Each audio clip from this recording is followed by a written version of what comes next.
This past Friday, attackers turned the self-custody dream into a nightmare for merchants using BTCPay Server. A critical vulnerability, now known to affect versions before 2.4.2, left Lightning node credentials completely exposed. Within hours, funds were drained from live payment channels. Today, August 11, 2026, the community is fighting back with an extraordinary incentive, a recovery bounty worth up to 3 Bitcoins, roughly $190,000 at current prices. I want to unpick not just what happened, but why this breach is a wake-up call for every business that runs its own Bitcoin payment infrastructure.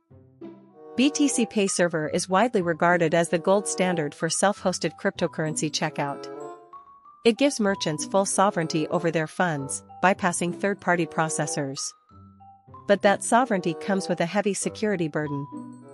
When a configuration flaw gives attackers more or less the same access as the owner, the same architecture that protects you from intermediaries can instantly turn against you.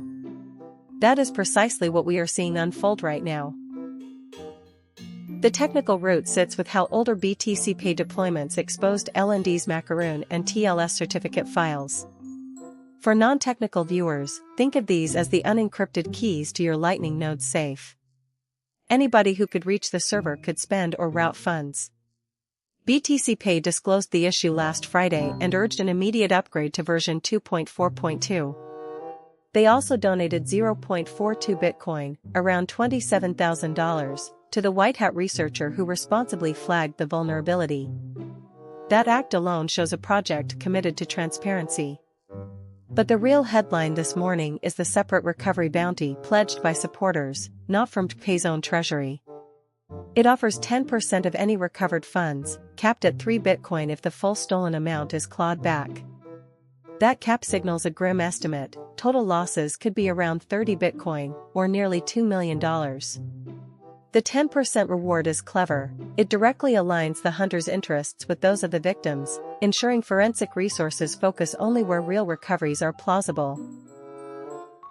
This is not an abstract headline. Real merchants, from e-commerce shops to physical stores using BTCPay, have seen their Lightning balances vanish. The attack undermines confidence in self-custodial node management at a time when Bitcoin is hovering near $64,000. The irony is clear. Businesses moved away from custodial wallets like Wallet of Satoshi or OpenNode specifically to avoid single points of failure, yet a hidden misconfiguration created exactly that. We are also seeing a chilling curiosity gap. Many node operators do not yet know if they were hit. The bounty creates a scramble to audit logs and trace on-chain movements. Meanwhile, the liquidity on affected Lightning channels could take weeks to recalibrate, potentially raising routing failure rates for payments across the broader network. The silver lining is that the market is treating this as a project-specific incident rather than a systemic Bitcoin flaw. The price has largely shrugged off the news. The 10% recovery model is fascinating because it sidesteps a common failure in crypto bounty programs, overpromising and underdelivering. By tying rewards directly to verified returns, the structure filters out wishful thinking and incentivizes concrete action from blockchain intelligence platforms like Chainalysis or Elliptic. I suspect we will see these firms ramp up their node-level tracing capabilities in the coming days. The 3 BTC cap, roughly $190,000, also makes this one of the largest community-funded recovery bounties we have seen outside of a major exchange hack. That alone will likely attract talent from traditional cybersecurity, accelerating the crossover between InfoSec and decentralized finance. For BTCPay, the near-term outcome will be a flurry of security patches and, hopefully, a hardened reputation. In open source, how you handle disasters often defines your legacy more than your uptime. Today's saga delivers one crystal-clear message: self-custody is not a set-and-forget arrangement.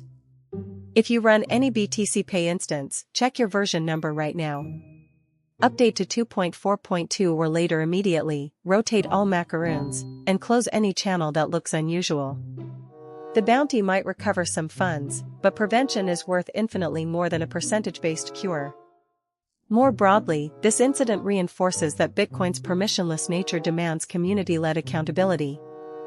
The attackers found a weak door, The community responded not with lawsuits, but with economic incentives to claw back every Satoshi. That is a remarkably resilient model. I'll leave you with this. In a system without central authority, bounties are not just about money, they are the mechanism through which the network defends its own trust layer. Keep your software tight, and keep watching how the bounty hunters move next. We will cover any major recoveries right here.